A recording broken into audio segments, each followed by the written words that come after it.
নমস্কার। উত্তম রিয়াকশনের আরেকটি রিয়াকশন ভিডিওতে আপনাদের সবাইকে স্বাগতম। আমি উত্তম আছি আপনাদের সাথে। বন্ধুরা, আজ আবার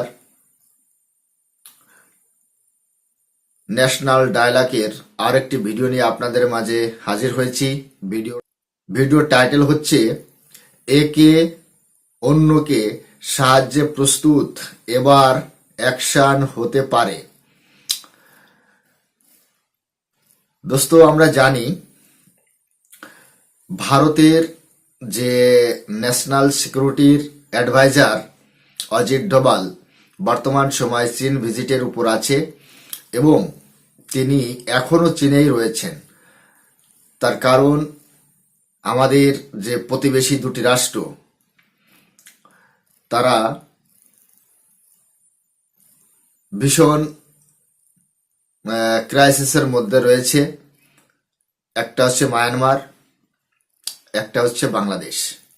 এই দুটি দেশের উপর চীনের সাথে বৈঠক করার জন্য ভারত থেকে উড়ে চলে গিয়েছেন national security adviser Ajit Doval. তো চীন আর ভারতের মধ্যে এটাই টাই হয়েছে, একে অপরকে সাহায্য করবে। এখন আমেরিকার যে আগ্রাসন সেটা দেখে বাংলাদেশের উপর যে আমেরিকার আগ্রাসন চলছে, বাংলাদেশের মধ্যে যে আমেরিকার হস্তক্ষেপ চলছে, তার উপর ভিত্তি করে চীনও বুঝতে পেরেছে যে এখন আর রাগারাগি করার সময় নয়, এখন ভারতের সাথে অবশ্যই হাত মেলাতে হবে, না হলে আমেরিকার সাথে কোনো মতেই টেক্কা দেওয়া যাবে না। তারপর আমেরিকা যদি বাংলাদেশের সেন্ট মার্টিনে ঘাঁটি করে, তার জন্য যেমন চীনের বিপদ তেমনি ভারতের জন্য একটা অস্বস্তির ব্যাপার। তার কারণ আমেরিকা এতদিন ভারতের উপর যেভাবে বল প্রয়োগ করার চেষ্টা করেছে রাজনৈতিক কূটনৈতিকভাবে, কিন্তু ভারত আমেরিকাকে কোনোভাবেই পাত্তা দেয়নি। তার কারণ ভারত বরাবর বলে এসেছে সাউথ এশিয়া আর হিন্দ মহাসাগরে ভারত একাই যথেষ্ট, এখানে আমেরিকার কোনো দাদাগিরি চলবে না। তার কারণ ভারতের মধ্যে অনেক আগে থেকেই আমেরিকা তাদের আর্মি বেস তৈরি করার চেষ্টা করছে।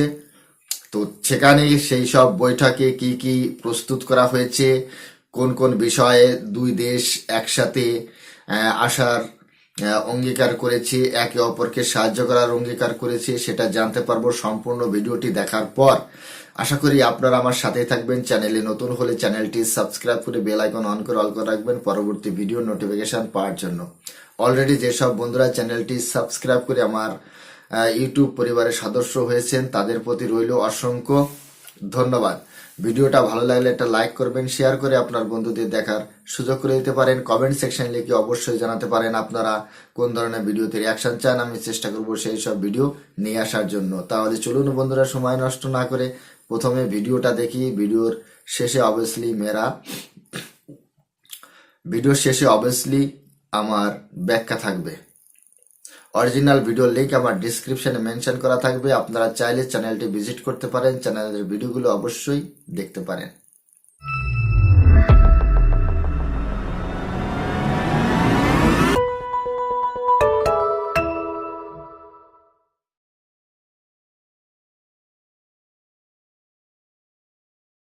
নমস্কার, আমি তরুণ ঘোষ। চায়না ভারতের বৈঠক শেষ হয়েছে।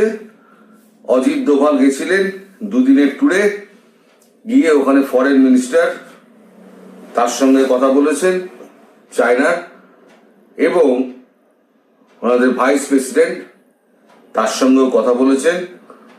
দুদিনে 3টে রাউন্ড মিটিং হয়েছে।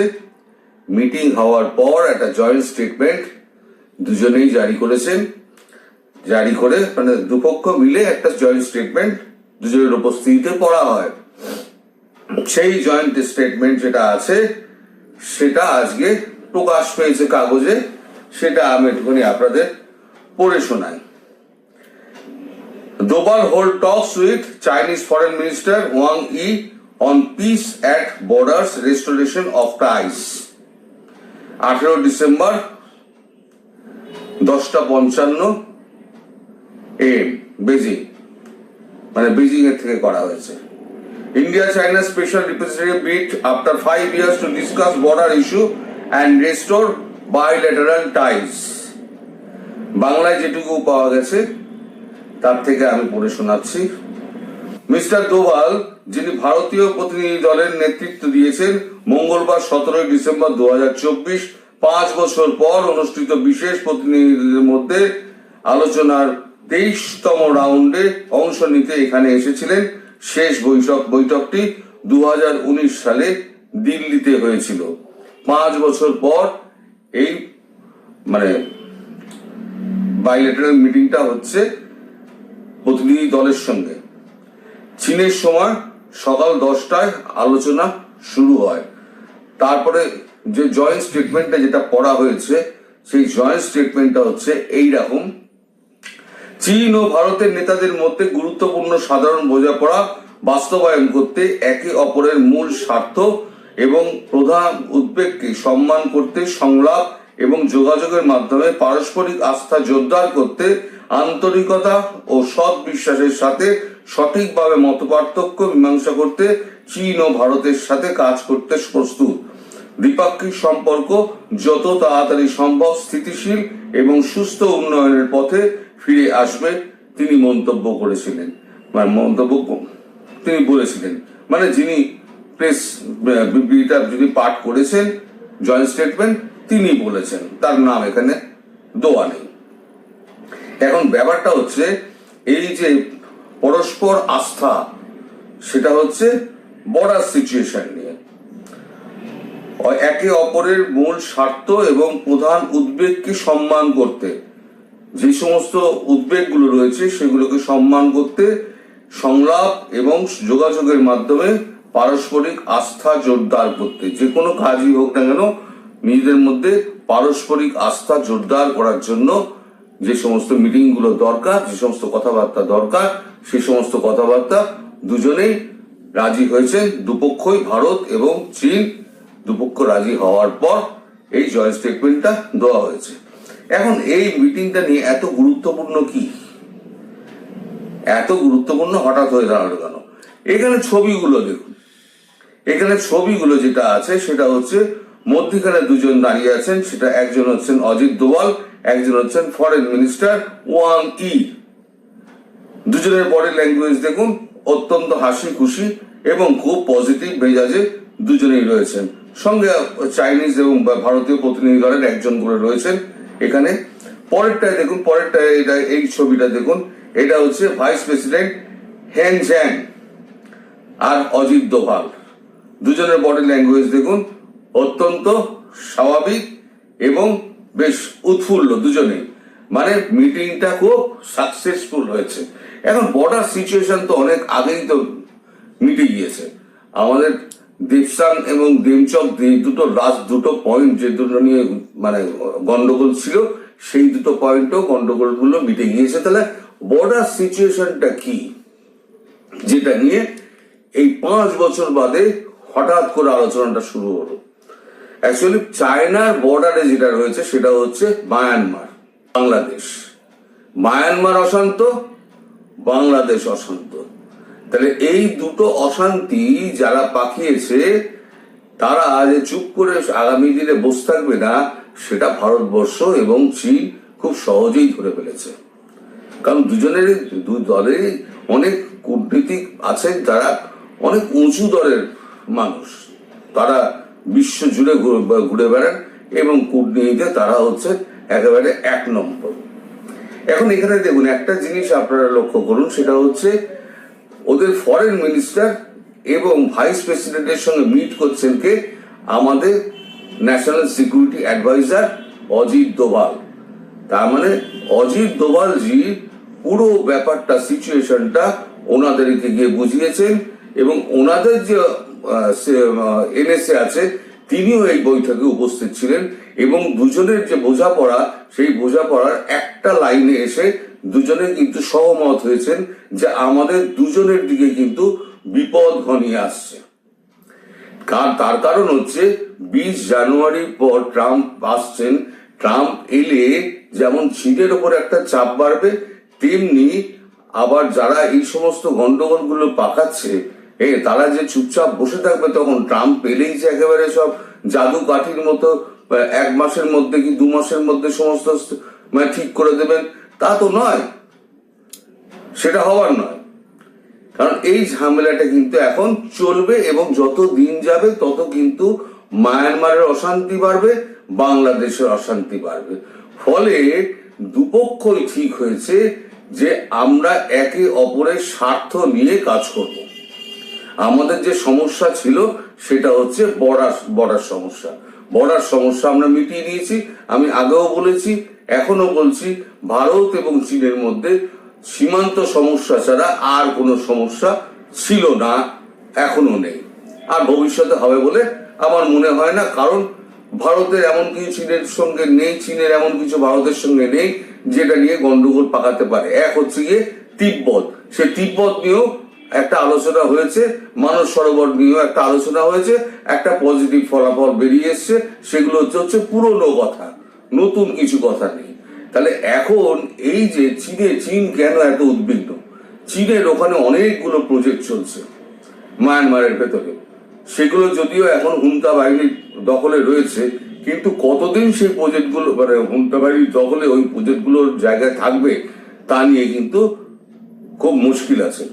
এদিকে ভারত কিন্তু তার যে প্রজেক্টটা আছে, বন্দর প্রজেক্টটা, সেটা মায়ানমারের বিদ্রোহী যে গোষ্ঠী আছে আরাকান আর্মির সঙ্গে কথাবার্তা বলে কিন্তু একটা সমঝোতায় নিয়ে এসছে, এবং আরাকান আর্মি তারা কিন্তু একটা স্টেটমেন্ট জারি করে বলে দিয়েছে যে ওখানে যে পোর্টের কাজ ইন্ডিয়ার চলছে তাতে আমাদের কোনো আপত্তি নেই, পোর্টের ওখানে কাজ চলুক, পোর্ট নিয়ে আমাদের অত মাথা ব্যথা নেই, ভারত নিয়ে আমাদের অত মাথা ব্যথা নেই। এখন এই যে আরাকান আর্মি এখন এই যে অ্যাক্টিভ যেটা করে দেওয়া হয়েছে সেটা তো করেছে ভারত, এবং আপনার যে হুন্তা সরকারের সঙ্গে চীনের সম্পর্ক ভালো। তাহলে একদিকে ভারত সাপোর্ট করছে আরাকান আর্মিকে, একদিকে চীন সাপোর্ট করছে হুন্তা সেনাবাহিনীকে, তাহলে দুপক্ষের মধ্যে একটা ঝগড়া সৃষ্টি হতে পারে। তাহলে এমন একটা পথ বার করা হোক যে পথে আমাদের দুজনের সমস্যার সমাধান হবে। ও জুন্তা বাহিনীকে যেমন করছে, হুন্তা বাহিনীকে লেখা হয় ঝুন্তা, যেমন ঝুন্তা, কিন্তু উচ্চারণটা করে হচ্ছে হুন্তা। অনেক পরে আমি জেনেছিলাম যে হুন্তা, আসল উচ্চারণটা হচ্ছে হুন্তা। যাই হোক, হুন্তা বাহিনী তাদেরকে যেমন সাপোর্ট করছে, চায়না সেই সাপোর্ট কি করবে না করবে সেটা চায়নার ব্যাপার, ভারতের ব্যাপারে নাক গলাবে না।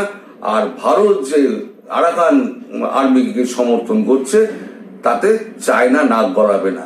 এবং ভবিষ্যতে ভারত যদি কোনো কাইনেটিক অ্যাকশন নেয় তাহলে চায়না তাতে নাক গলাবে না, আর চীন যদি মায়ানমারে কোনো কাইনেটিক অ্যাকশন নেয় তাহলে পরে ভারত তাতে নাক গলাবে না, যতক্ষণ না পর্যন্ত ভারতের ঘাড়ে এসে ঝামেলাটা পড়ছে এবং চীনের ঘাড়ে গিয়ে ভারতের ঝামেলাটা পড়ছে, ততক্ষণ পর্যন্ত একে অপরের স্বার্থ রক্ষা করে চলা। দুপক্ষই যখন এক হয়েছে এবং তারপর একটা এগ্রিমেন্ট সাইন হয়েছে, এগ্রিমেন্ট সাইন হওয়ার পর আজকে অজিত দোভাল এসে মিটিং করেছেন আমাদের প্রাইম মিনিস্টার নরেন্দ্র মোদীর সঙ্গে। এই হলো গিয়ে চীনের গল্প, এইখানে হচ্ছে পুরোটা। অর্থাৎ ভারত চীন দুজনে সমানভাবে একসঙ্গে কাজ করবে। এখন যে বাধাটা ছিল মধ্যখানে একটা কিন্তু ছিল, যে যদি এখন ভারত যদি কোনো কাইনেটিক অ্যাকশনে যায়, মানে একেবারে সরাসরি সামরিক অ্যাকশনে যায়, তাহলে পরে চীন সেটাকে কিভাবে নেবে। চীনের সঙ্গে যেহেতু এখন সব রকম সমস্যার সমাধান হয়ে গেছে, চীন এখন ফিরেও তাকাবে না এদিকে, কারণ চীন নিজের সীমান্ত নিয়ে ব্যস্ত। চীনের ওখানে $3.59 বিলিয়ন ওখানে ইনভেস্ট করা রয়েছে। সেটা কিন্তু ইনভেস্টমেন্টটা পুরো জলে যাবে যদি আরাকান আর্মি ওখানে ঝামেলা করে। সেক্ষেত্রে ভারত একটা কথা দিয়েছে যে আমি আরাকান আর্মির সঙ্গে কথা বলবো, আরাকান আর্মিকে দিয়ে বোঝাবো যাতে আপনাদের প্রজেক্টগুলো যাতে সুরক্ষিত থাকে। হুমতা বাহিনীর সঙ্গে তোমাদের যা ঝগড়া চলছে চলুক, কিন্তু প্রজেক্টগুলো যেন ঠিকঠাক থাকে। মানে ওই বাংলাদেশের মতো যে গন্ডগোলটা মিটে গেল, সব মিটে গেল, হাসিনা দেশ থেকে চলে এলেন, তারপরে সমস্ত মানে কারখানা ফারখানা জ্বালিয়ে দিলেন, এইগুলো যাতে না হয় সেগুলো সুরক্ষিত করা। আরাকান আর্মির সঙ্গে ভারত বলেছে আমি কথা বলে চেষ্টা করব যে যদি এটাকে ব্যবস্থা করা যায়। এরপরে আবার হয়তো মিটিং টিটিং হবে হয়তো নিশ্চিতভাবে। কিন্তু এবার একটা জিনিস একটা মোটামুটি একটা বোঝা যাচ্ছে যে ভারত এবার চারদিক দিয়ে এবার তৈরি হয়ে গেছে। আমেরিকা পালাবদল হয়ে যাচ্ছে। আমেরিকা পালাবদল হয়ে যাওয়া মানেই একবারে সঙ্গে সঙ্গে জাদুকাঠির মতো সবকিছু ঠিকঠাক হয়ে যাবে না, তারপরে গন্ডগোলটা আরো বাড়বে, ধীরে ধীরে বাড়বে। সুতরাং এইবার একটা হয়তো এবার একটা ভারত একটা বড় ধরনের অ্যাকশন নিতে পারে। এখন প্রধানমন্ত্রীকে পুরোটা ব্রিফ করা হয়েছে। প্রধানমন্ত্রী এখন চিন্তা করবেন ভারতের সমস্ত প্রতিরক্ষা দপ্তরের সঙ্গে কথাবার্তা বলে, গোয়েন্দা দপ্তরের সঙ্গে কথাবার্তা বলে যে কিভাবে কি করা যায়। এখন আমাদের সেই দিকে তাকিয়ে থাকতে হবে। আপাতত যা সংবাদ যাতে পাওয়া যাচ্ছে তাতে ভারত কিছু একটা করবে এই ব্যাপারে কিন্তু একদম নিশ্চিত থাকতে পারেন, কারণ ভারত আর চুপ করে বসে থাকবে না। আরাকান আর্মির সঙ্গে যেমন সংলাপ চলছে তেমন সংলাপ চলবে। এবার এই মিটিংটা শেষ হওয়ার পর ততক্ষণ পর্যন্ত আরাকান আর্মিকে বলা হয়েছিল তোমরা কোনো রকম অ্যাকশন নেবে না, আগে মিটিং শেষ হোক, আমরা চায়নার সঙ্গে কথা বলে আসি, তারপর তোমাদের ব্রিফ করব। তোমরা এখানে যেখানে বসে আছো ওখানেই বসে থাকো তোমরা, যতক্ষণ না পর্যন্ত আমরা গ্রিন সিগন্যাল দেবো। এইবার ভারত যদি গ্রিন সিগন্যাল দেয় তাহলে আরাকান আর্মি এই পাশ থেকে অ্যাকশন শুরু করবে। তখন ভারত আবার এই পাশ থেকে কি করবে না করবে সেটা তো পরের ব্যাপার। তবে বাংলাদেশের মানুষকে এটা জানিয়ে রেখে দিই যে খুব শিগগিরই একটা বড় অ্যাকশন হয়তো হতে যাচ্ছে। কারণ যেরকম ভাবে হঠাৎ করে ছুটে গিয়ে এনেছে যেভাবে মিটিং করলেন 5 বছর বাদে, 2019-এর পরে প্রথম মিটিং হলো, এবং দুপক্ষ যে বডি ল্যাঙ্গুয়েজ দেখা গেল তাতে বোঝা যাচ্ছে যে দুপক্ষই একে অপরের স্বার্থ অক্ষুণ্ণ রাখার জন্য কিন্তু একেবারে সহমত হয়ে রয়েছে। ফলে নতুন একটা কিছু আশা করা যেতে পারে। যারা যারা এই সমস্ত কাজকর্ম করছেন তারা একটুখানি সাবধান হন। খুব শিগগিরই কিন্তু আপনাদের উপরে হয়তো আঘাত নেমে আসতে পারে। এটুকুই আমার জানানোর ছিল। আপনারা সবাই ভালো থাকবেন, সুস্থ থাকবেন এবং সাবধানে থাকবেন। নমস্কার। দোস্ত, ভিডিওটি এখানে শেষ হয়েছে, দেখতে পেলাম। ফার্স্ট অফ অল, চীনকে কোনো মতেই বিশ্বাস করা যায় না। আমি তো ব্যক্তিগতভাবে একজন ভারতীয় হয়ে চায়নাকে কোনো মতেই বিশ্বাস করি না। বুঝছেন তরুণ বাবু? বুঝতে পারলেন আপনি?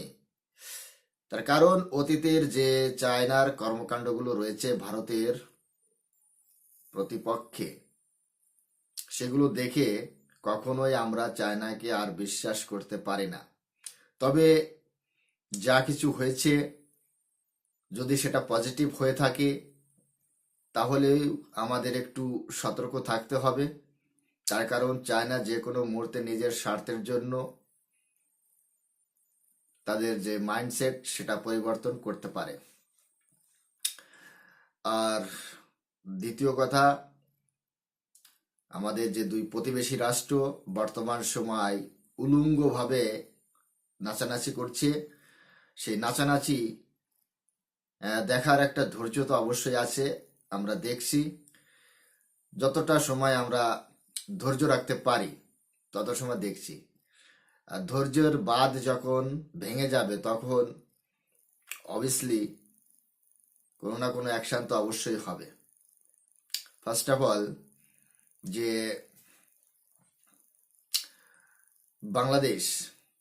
বাংলাদেশের সাথে তো কোনো মতে যুদ্ধ করা যায় না, যায় না। তবে বাংলাদেশের মধ্য থেকে যদি ভারতের অভ্যন্তরীণ সুরক্ষার যদি কোনো থ্রেট হয়ে থাকে, যদি কোনোভাবে বাংলাদেশ থেকে কোনো উগ্রপন্থী বা সন্ত্রাসী গুট বা জামায়াতি শিবির রাজাকারের বাচ্চারা যদি কোনোভাবে ভারতের ভিতর ঢোকার চেষ্টা করে বা ভারতের ভিতর অশান্তি সৃষ্টি করে, তাহলে তো বাংলাদেশের আর রক্ষা নেই। বাংলাদেশকে হাড়ে হাড়ে বুঝিয়ে দেওয়া হবে ইন্ডিয়া কতটা পাওয়ারফুল। মানস সরোবরের যে রাস্তা, সেটা আবার খুলে দেওয়া হয়েছে, চায়নার পক্ষ থেকে খুলে দিয়েছে। সেখানে ভারতের যে তীর্থযাত্রীরা রয়েছে তারা যেতে পারবে এবং দর্শন করতে পারবে। আর যে বাকি যে বর্ডার ইস্যুগুলো রয়েছে সেগুলো আস্তে আস্তে মানে সলভ হচ্ছে। তবে 19-এর আগে যে পজিশন ছিল সেই পজিশনেই থাকতে হবে বা সেখানে ফিরে যেতে হবে চায়নাকে, এটাই ফার্স্ট নীতি ভারতের। তার কারণ চায়নার এই আগ্রাসন আর মেনে নেওয়া যায় না। তবুও যখন টেবিল টকের মাধ্যমে, কূটনৈতিক এর মাধ্যমে, তাহলে ভারত চায়নার যে সমস্যা সেগুলো সমাধান হচ্ছে। আর বাংলাদেশিদের বলতে চাই, যারা এতদিন বলছিল আব্বা এসে তোমার এই ওখানে যে তিস্তা ব্যারেজ তার সামনে বলে নাকি বাঁধ নির্মাণ করবে চায়না আব্বা, বাংলাদেশিদের বলছি। তো সে আব্বা তো অনেক পাওয়ারফুল, এতদিন ধরে তো ভারতের উপর কোথাও আক্রমণ করতে পারেনি। আর তোমরা নাচো যে চায়না যুদ্ধ করবে, চায়না যুদ্ধ করবে। চায়না ভারতের সাথে যুদ্ধ করলেও যে অর্থনৈতিক শক্তি এবং মিলিটারি শক্তি, দুই জায়গা থেকে হাত ধুতে হবে। শুধু বাংলাদেশের পক্ষ নিয়ে কারোর সাথে যুদ্ধ করতে আসবে না। বাংলাদেশের পক্ষ থেকে যে 52, 53, যে 57টি মুসলিম কান্ট্রি রয়েছে না, তারাও কিন্তু বাংলাদেশের পক্ষ হয়ে যুদ্ধ করতে আসবে না ভারতের বিপক্ষে।